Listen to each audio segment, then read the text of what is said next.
Hey guys, today I'm going to tell you how to fix iPhone stuck on verifying updates in iOS beta updates. If you are using any iPhone or iPad and you're trying to update your iPhone to the latest beta iOS version and you're facing the issue that your download or your update has been stuck on verifying updates, so let's see some possible fixes for this. So the very first thing, you have to try to connect with a different, stable and strongest network connection. Then go to your settings app and here just go to general, go to VPN device management. You have to make sure that you're not connected to any kind of VPN.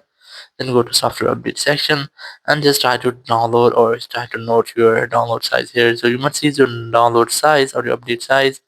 Go back, go to iPhone storage.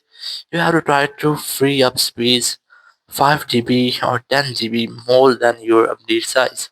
After that, just tap on the search option and simply search for iOS. You will get your downloaded updates. If your download or if your update has downloaded, you just have to try to delete it from here. Once you have deleted your update will be stopped or it will wait for a restart. You just go back and just go to software update section.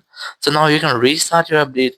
But before you restart, I recommend you have to try to make a forced restart with your iPhone to fix minor glitches. Now to do that, just quickly press and release the volume up, then volume down, then press and hold your power button